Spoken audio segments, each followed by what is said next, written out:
کو لائک کر کے آگے شیئر ضرور کر دینا جاتی ہیں،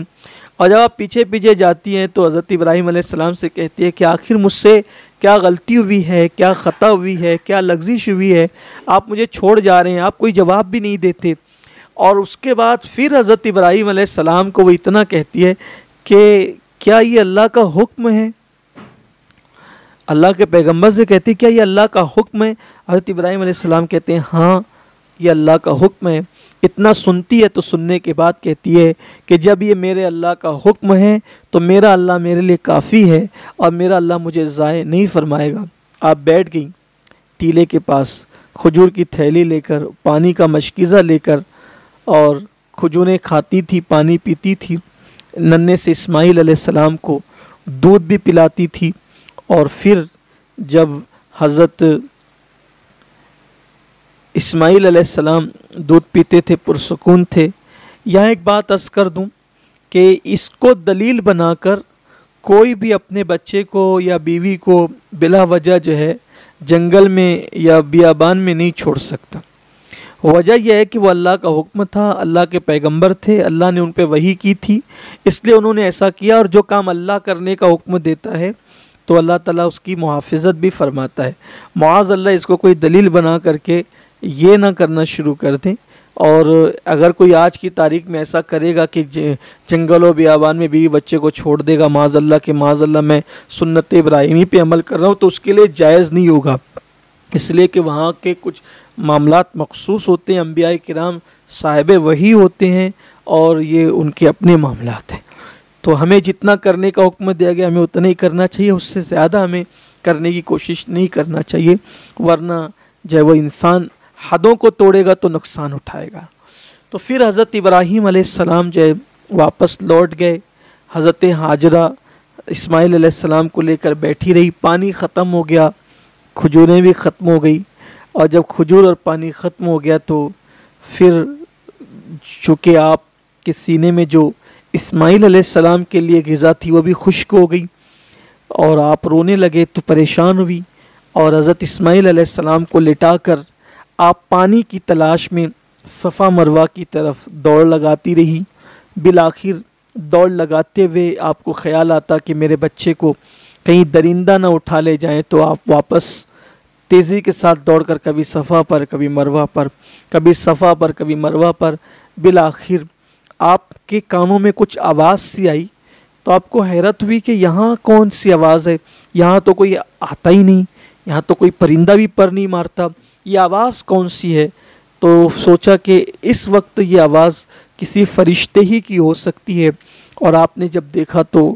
کہ حضرت اسماعیل علیہ السلام کے پاس ایک فرشتہ کھڑا ہے، اور حضرت اسماعیل علیہ السلام کے ایڑیاں رگڑنے کی برکت سے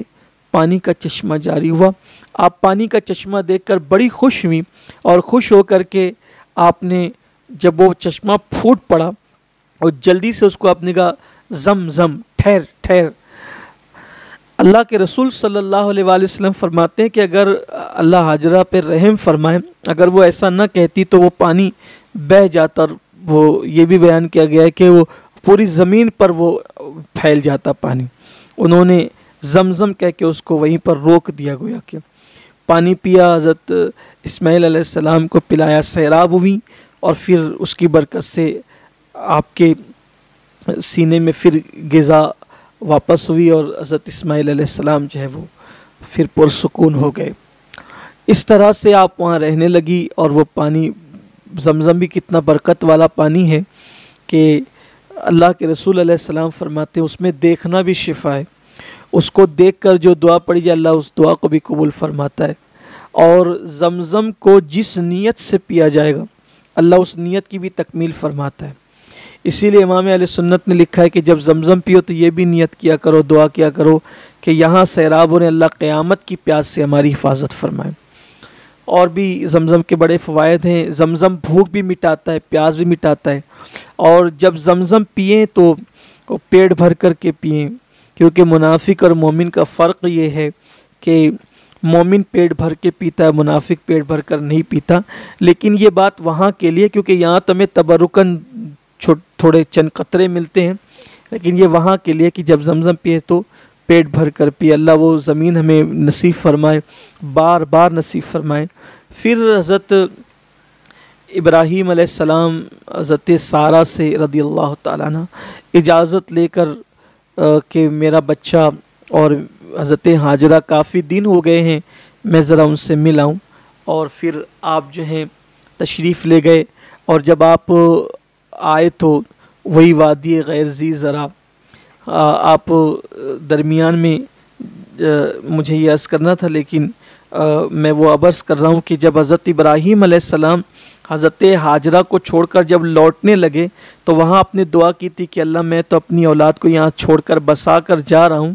یہاں تو انہیں رزق عطا فرما پھلوں سے، اور ان کی محبت لوگوں کے دلوں میں ڈال دے۔ تو اس کی برکت یہ ہوئی کہ اللہ تعالیٰ نے حضرت ابراہیم علیہ السلام کی دعا سے ملک شام کا ایک پورا علاقہ اٹھا کر زرخیز اس زمین پر ڈال دیا جسے ہم طائف بھی کہتے ہیں۔ اور حیرت ہوتی ہے کہ وہ چٹیل میدانوں میں اللہ نے طائف کو زرخیز کر دیا، اور دعائے خلیل کی برکتیں آج نظر آتی ہے کہ مکہ شریف کی مارکیٹ میں ہر موسم کا پھل جو ہے وہ 12 مہینوں میں آپ کو ملے گا، اور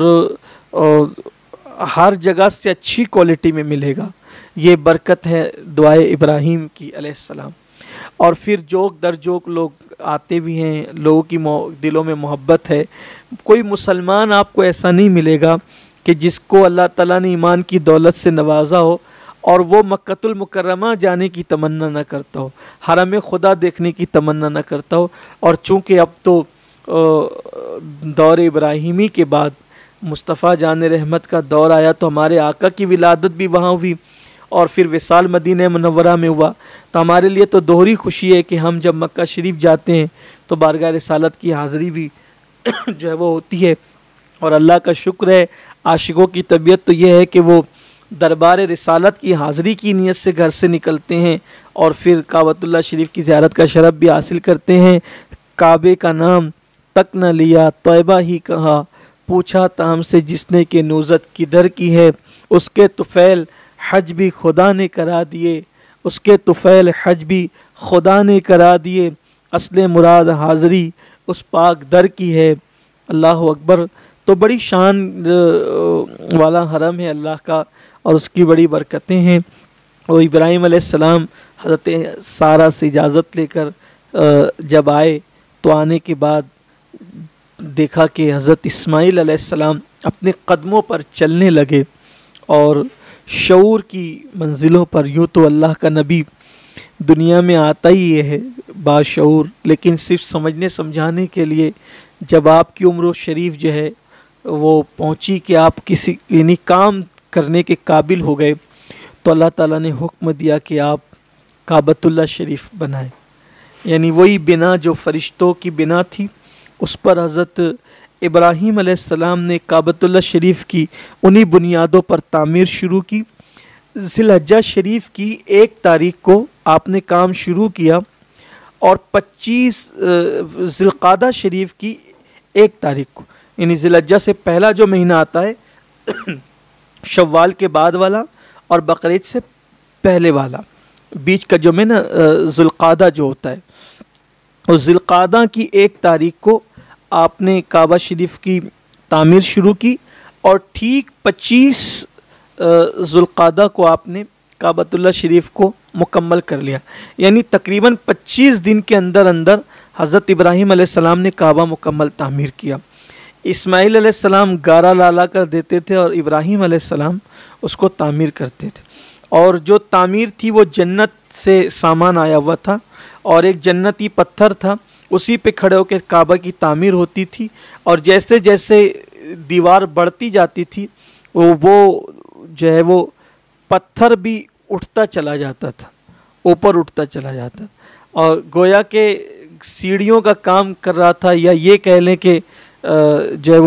وہ پتھر جو ہے وہ لفٹ کا کام کر رہا تھا کہ اوپر ہوتا جاتا تھا، اور آپ کعبہ تعمیر کرتے جاتے تھے۔ جب کعبہ مکمل تعمیر ہو گیا 25 دنوں کے اندر، تو ابراہیم علیہ السلام نے اللہ سے عرض کی کہ مولا یہ تیرے حکم پہ میں نے عمل کیا ہے، اللہ نے فرمایا کہ ابراہیم مانگو میرے خلیل کیا مانگتے ہو؟ عرض کی مولا کہ تو نے تو سبھی دیا ہے، حتیٰ کہ اپنا پکا دوست اور خلیل بھی بنا ہے، بس اب ایک تمنا یہ ہے کہ مجھے اپنے آخری نبی کا دادا بنا دے، کہ آخری نبی میری اولاد میں پیدا فرما، یعنی محمد مصطفیٰ صلی اللہ علیہ وسلم کا مجھے جد بنا دے، کیونکہ حضرت ابراہیم علیہ السلام جانتے تھے کہ کائنات تو انہی کے صدقے میں بنی ہے۔ تو جب نام محمد آپ کی زبان پر آیا تو وہ پتھر جس پر آپ کھڑے ہو کر کعبہ شریف تعمیر کر رہے تھے اتنا نرم ہو گیا کہ نام محمد کے سنتے ہی وہ اتنا نرم ہوا کہ ابراہیم علیہ السلام کے قدموں کا نشان اس پتھر کے اندر عکس کے طور پر آ گیا، جو آج بھی موجود ہے، جسے ہم مقام ابراہیم کہتے ہیں۔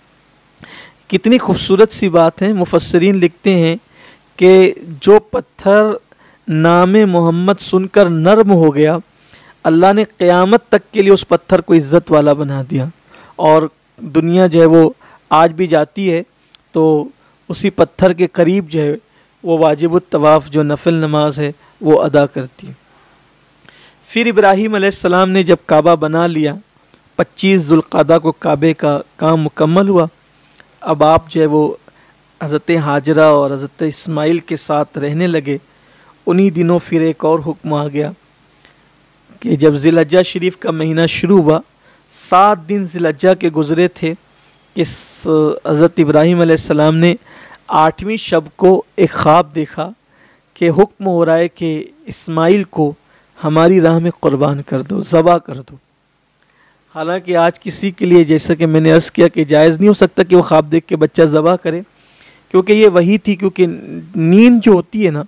وہ بادشاہ کو اور عوام کو ایک کر دیتی ہے، شاہ و گدا ایک ہو جاتے ہیں، امیر غریب ایک ہو جاتے ہیں، نیند سب کے لیے یکساں ہے۔ لیکن یہ اللہ کے نبی کی شان ہے کہ نیند بھی نبیوں کے برابر کسی کو نہیں آتی، اور نیند میں بھی کوئی نبی کے برابر نہیں ہو سکتا۔ ہم سوتے ہیں تو وضو ٹوٹ جاتا ہے، جو کیفیت ہوتی ہے آپ سب جانتے ہیں، لیکن اللہ کے نبی جو سوتے ہیں تو ان کے دل بیدار رہتے ہیں، ان کا وضو نہیں ٹوٹتا۔ اور ہم خواب دیکھتے ہیں تو سچے بھی ہوتے ہیں، جھوٹے بھی ہوتے ہیں۔ اللہ کے نبی جو خواب دیکھتے ہیں تو وہ وہی ہوتی ہے، اور ان کا خواب وہی ہے۔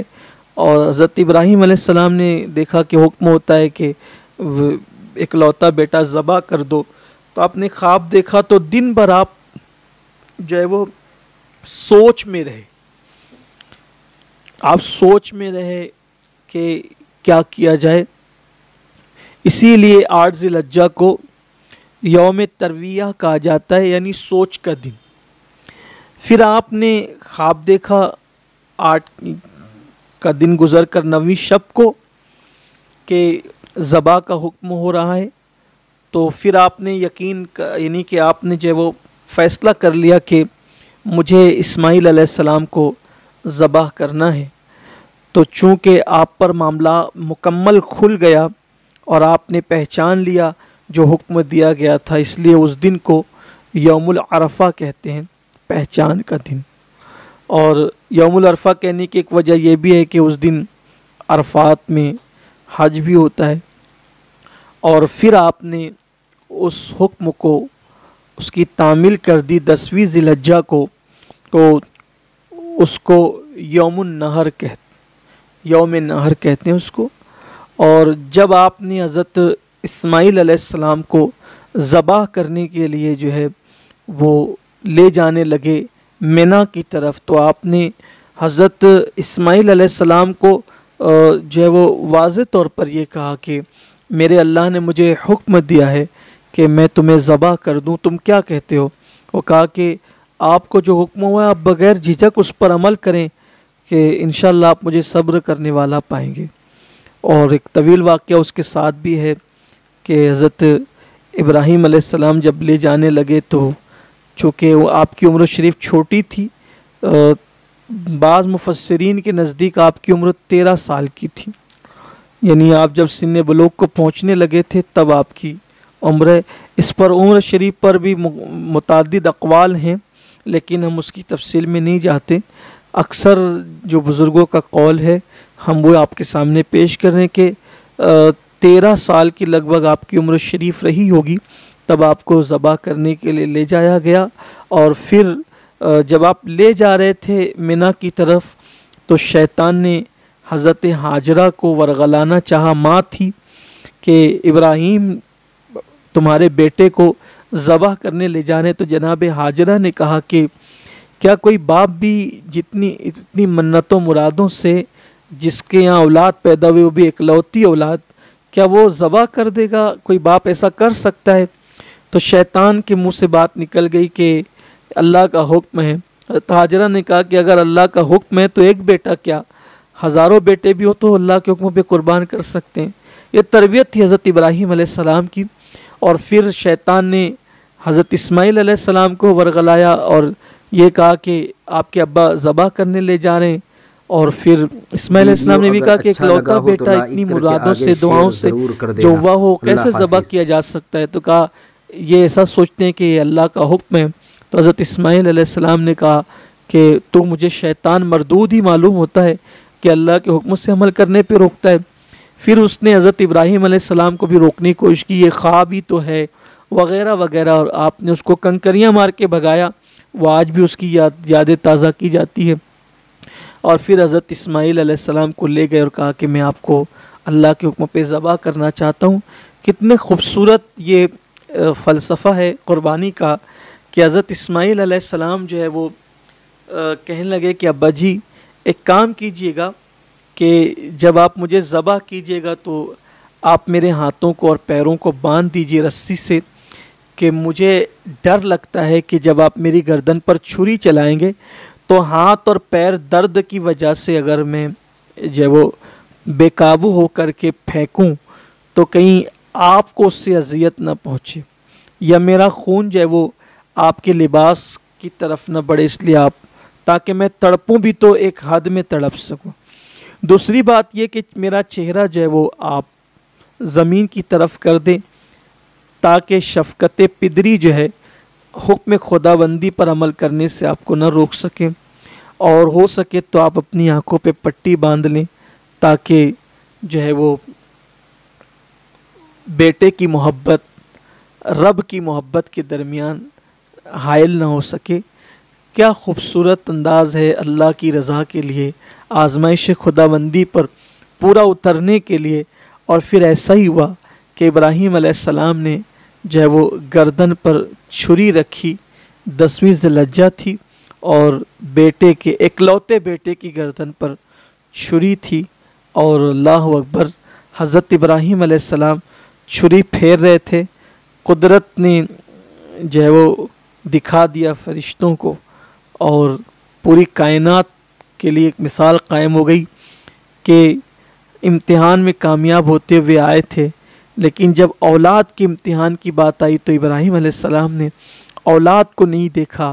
بلکہ اپنے اللہ کی محبت میں بیٹے کی گردن پہ چھری رکھ دی۔ مفسرین نے لکھا ہے کہ فرشتوں نے اللہ سے کہا تھا، مولا ابراہیم کو تو نے اولاد تو دی، یہ تجھے زیادہ چاہتے ہیں یا اولاد کو؟ تو اللہ نے فرمایا کہ میرا خلیل مجھی کو چاہتا ہے، میں تمہیں دکھا دوں گا۔ اور اس دن دکھا دیا کہ دیکھو ہمارے حکم پر اکلوتے بیٹے کی گردن پہ چھری رکھ دی ہے، اور چھری چلانے ہی والے تھے، اللہ نے جبریل سے کہا جبریل جاؤ اور جنت سے دمبا لے لو۔ بعض مفسرین نے بکری کا ذکر بھی کیا ہے، اور اس سے پہلے کہ ابراہیم چھری چلائیں گردن اسماعیل پر، آپ جنت سے وہ دمبا یا بکری جو ہے وہ، یا یوں کہہ لیں جنتی جانور، تاکہ اقوال کے اختلافات ہی ختم ہو جائیں، جنتی جانور جو ہے وہ لے کر اسماعیل کی جگہ رکھ دیں، ادھر وہ چھری رکھ کر